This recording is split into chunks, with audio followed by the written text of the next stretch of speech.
Hi, welcome to valuationpodcast.com, a podcast and video series about all things related to business and valuation.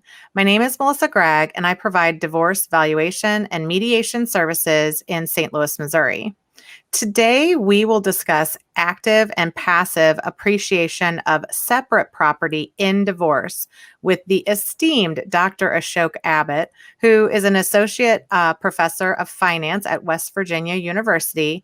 He is the founder of Business Valuation, Inc., where he provides value by determining statistical significance, validating economic models, and providing rigorous empirical analytical support. So basically just a super expert at research and all things valuation. In the research that you kind of shown of how to quantify it, can a business valuation expert utilize this research in court to discuss, to put a number on passive appreciation?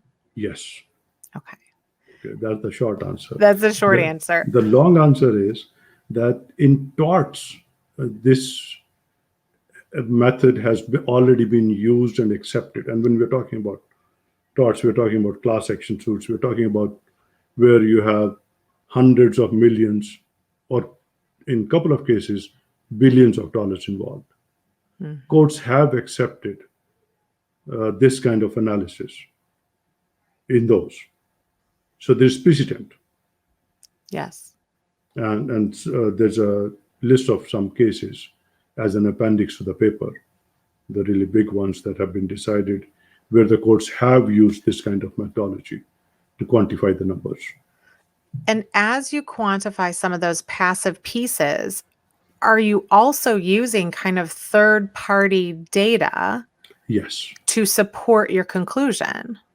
Remember, the data are essentially demographics and economic data. Mm-hmm. And a lot of that data is paid for with your tax dollars. And the federal government makes it available. Now, as with all federal government stuff, it's not something that you can just download and start using the numbers. Sure. They have a huge amount of information that's available. But that information, you have to really know where you need to go and get and what is where.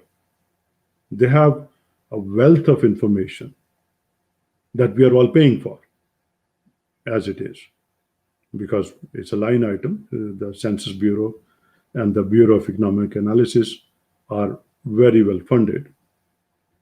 Which, if you're on the stand, it feels better to say, this is government data that I've utilized, as opposed to, according to my experience, skills, and knowledge, it's this. So that's the thing. It's the data are there. Mm-hmm. You have to know where they are. You have to know what to do with them. You have to apply the tests that are accepted. I mean, that's what the basic Granger work that I use. I mean, they got the Nobel Prize for that. So and I think I'm fairly confident when I go there and say, if they say that, is this something that is peer reviewed?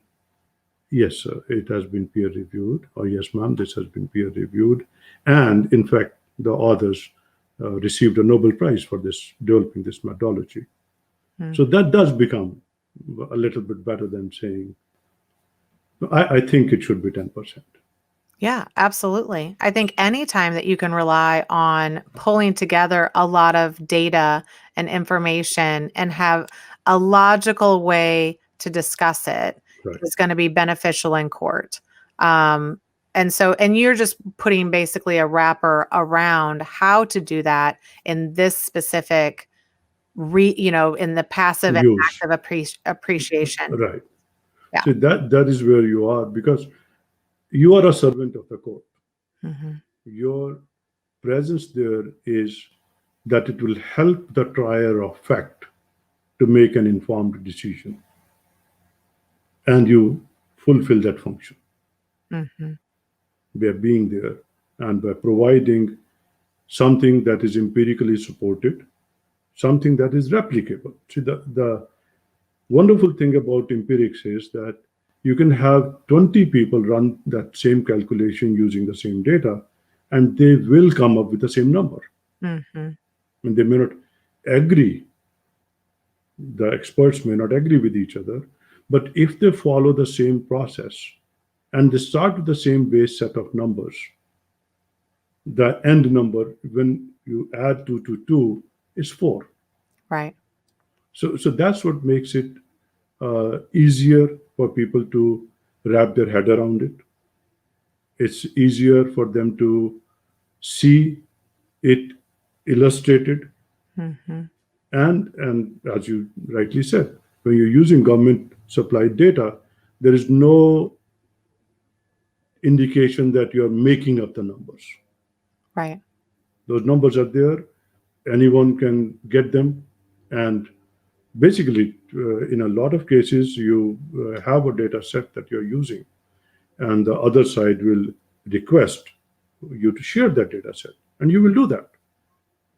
Right? This is public data. Mm-hmm. So both sides have the same set of numbers to start with, and you can do that set of calculations side by side. And if they make an assumption that you do not agree with, then the impact of that assumption becomes clear. This is how it's changing. Right. Well, and I think even your example with the handbags, right? And the shoes, or kind of what we call knockoffs, it makes sense. And as you were even describing it, I could kind of relate and say, oh yeah, I could understand what that demographic would do. So anytime somebody is filling in that story, then you've not only hit it with the numbers and the quantification that's justifiable and supportable, but you've been able to walk them through the story. So that's what you have to do to the court. And that's your function.